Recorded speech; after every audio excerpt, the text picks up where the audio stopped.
ये कहानी है दो दोस्तों की और उनकी दोस्ती की शुरुआत हुई थी अभी कुछ दिन पहले हॉस्पिटल के कमरे से, जहां पर वो दोनों एडमिट थे।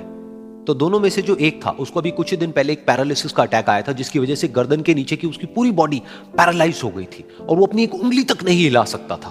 और पूरे दिन जो भी नर्स उसके पास में आती वो उसको एक ही बात कहता कि मुझे कोई ऐसा इंजेक्शन दे दो जिससे कि मैं मर जाऊं, अब मैं और जीना नहीं चाहता, ऐसी जिंदगी का मैं क्या करूं।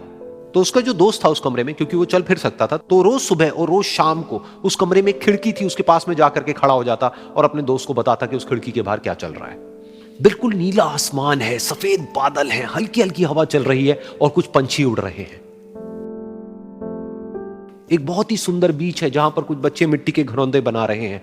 कुछ लोग हैं जो वहां पर बैठे हुए बस समुद्र की लहरों को देख रहे हैं। कुछ लोग जॉगिंग कर रहे हैं, कोई एक्सरसाइज कर रहा है, कोई पतंग उड़ा रहा है।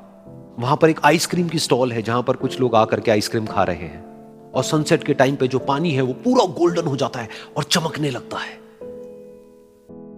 तो शुरू में तो जब उसने वो सब बताना शुरू किया तो उसके दोस्त के ऊपर ज्यादा असर नहीं हुआ, लेकिन धीरे धीरे उसके अंदर जीने की चाह जागने लगी। अब वो सुबह का इंतजार करने लगा कि जल्दी से सुबह हो और मेरा दोस्त मुझे बताए कि आज यहां पर क्या हो रहा है। कुछ दिन तक ऐसे ही चलता रहा। फिर एक दिन जब वो सुबह उठा तो उसने देखा कि सामने वाला बेड खाली है। फिर उसने नर्स को बुलाया और उससे पूछा कि क्या वो डिस्चार्ज हो गया है। तो नर्स ने कहा कि आपको तो उन्होंने बताया होगा, उनके पास कुछ ही दिन बाकी थे और कल रात को ही उनकी डेथ हो गई है। ये सुन करके उसके अंदर की उम्मीद पूरी तरह से टूट गई, क्योंकि सिर्फ उसका दोस्त ही था जिसने उसको बाहर की दुनिया से जोड़ा हुआ था, जिसकी वजह से वो जान पाता था कि बाहर क्या हो रहा है और ये दुनिया कितनी खूबसूरत है।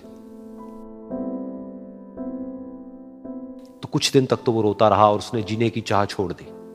लेकिन दूसरी ही तरफ से उसके अंदर कहीं ना कहीं एक नई चाह पैदा हुई कि काश मरने से पहले एक बार मैं खुद अपनी आंखों से देखूं इस खिड़की के बाहर कि दुनिया कैसी है। जैसे जैसे उसकी ये चाह बढ़ने लगी, उसको अपने अंदर एक अजीब सी एनर्जी महसूस होने लगी। और फिर एक दिन उसने अपनी पूरी ताकत लगा दी और किसी तरीके से वो बेड से नीचे गिरा और पकड़ पकड़ करके किसी तरह से उस खिड़की तक पहुंचा। फिर उस खिड़की को पकड़ करके वो खड़ा हुआ और खिड़की के बाहर देख लिया।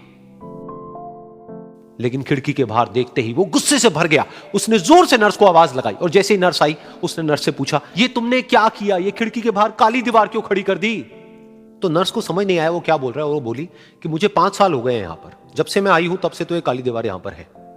तब जाकर के उसको समझ आया कि उसका वो दोस्त उससे झूठ बोल रहा था। और उसने नर्स से पूछा, अगर ये काली दीवार पिछले 5 साल से यहां पर है तो मेरे दोस्त ने मुझसे झूठ क्यों कहा।